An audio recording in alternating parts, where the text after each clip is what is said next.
Camille, and this is my channel, By Camille, where we learn about reselling together.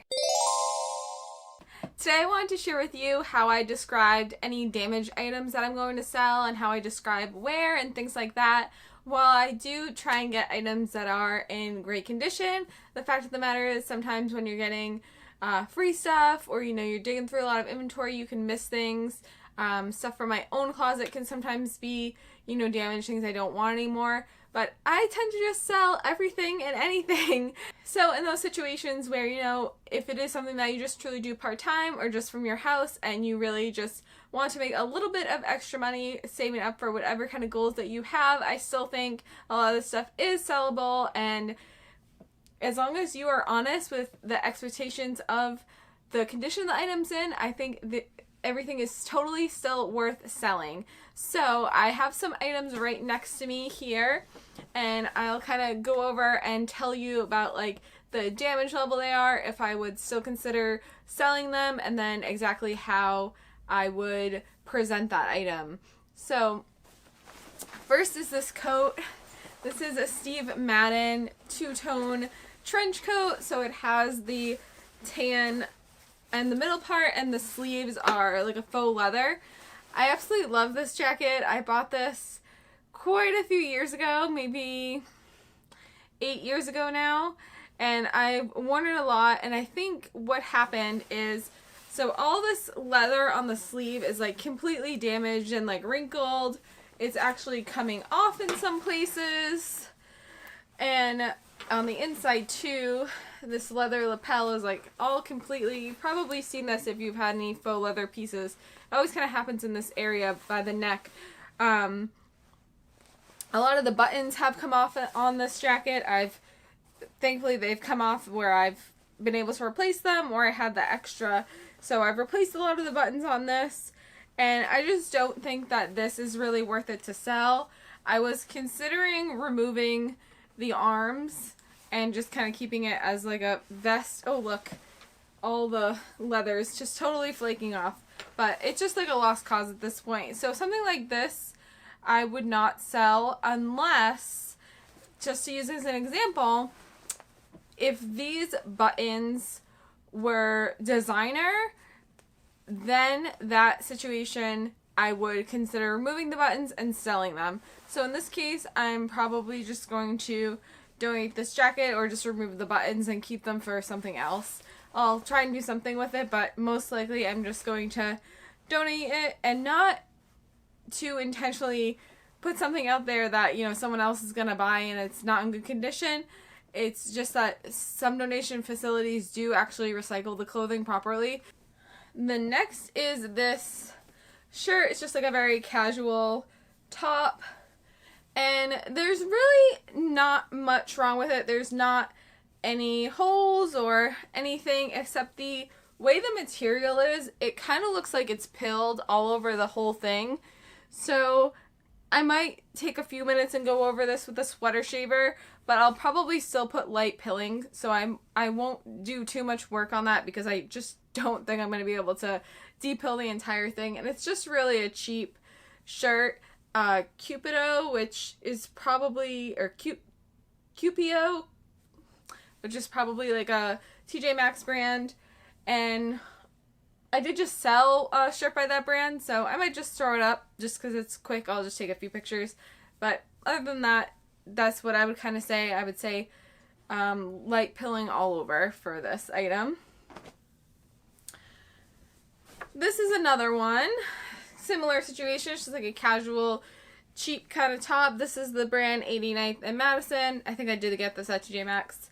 And it's pretty cute. It's got the cowl neck, and it has a little hem down here. This doesn't really have any pilling. However, it does have what I would call wash wear.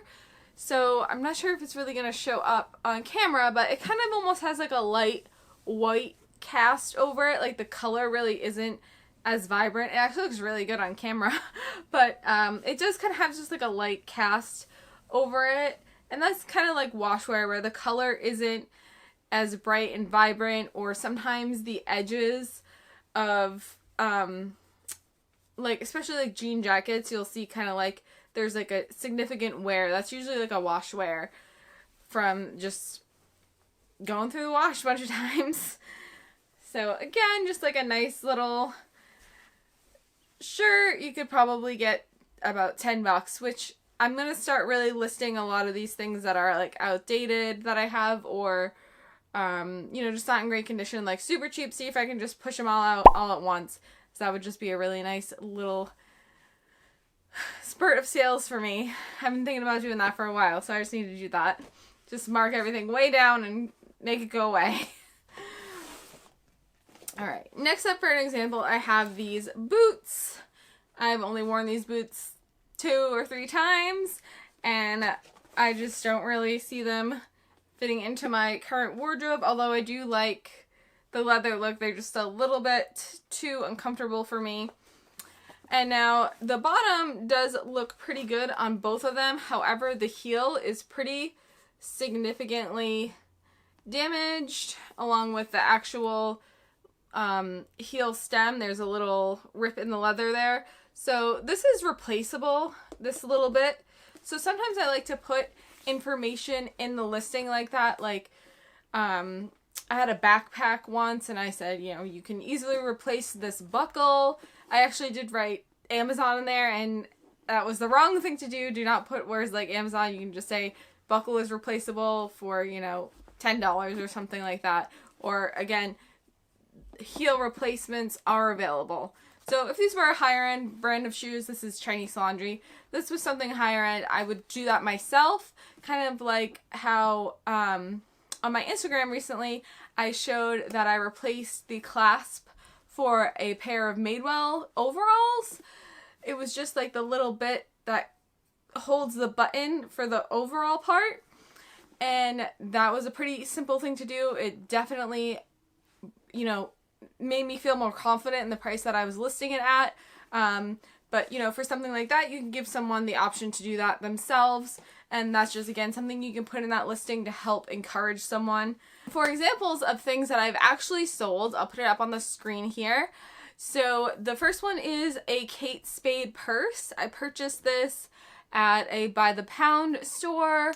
I'll link the video if I remember. So this, when I picked it up, I didn't realize how damaged it was, and I did a little bit of fixing on it. Like, I put some glue on the straps to kind of make it look a little bit better, but at the end of the day, I knew that that was not going to, like, really hold up or, like, look really great. So I basically just added, you know, really detailed information in there. Let me see exactly what I wrote. I'll read it. So I wrote, markings on front and back, looks like water stains, possibly. Handles are missing some trim, some separation is present. So I tried to really put all that information in there about the kind of damage and hopefully let that person understand why I priced the item so low. I also did put the word damaged in the title, so that way it was really, really visible that people would know that.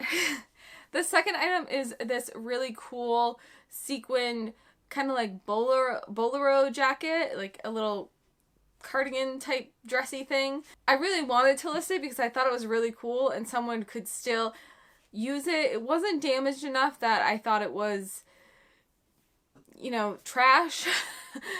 Just a few lines of sequins missing. I know I have seen people fix that. It's not something that I'm skilled enough to do. And, you know, there was some rips in the lining that I had very amateurishly repaired. But I did disclose that. I kind of showed what some of the missing sequins looked like. And I, again, added that into the description and wrote in the description title that the item was damaged. Again, it's really keeping those expectations there for your buyer. If you want to make it seem worse than it is almost, so when they get it, they're pleasantly surprised. Then once they get the item, they're gonna, this isn't that bad at all. So that's kind of how I try to approach it with damaged items. And the last thing is alterations. So obviously every item you get, you're not going to know whether it's altered or not, but for items that I specifically did know that it was altered.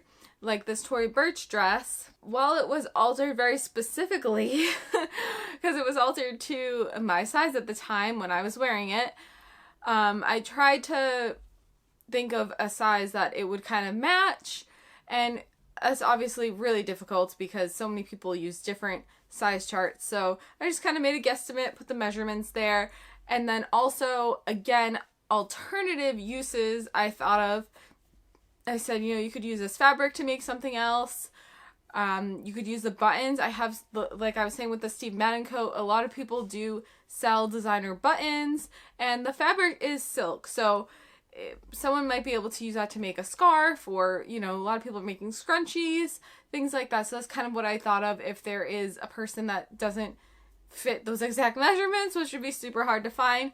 Maybe someone's looking up DIY or material, something like that, that might bring them to that listing and buy it. So those are just some of my ideas for you, how I do it.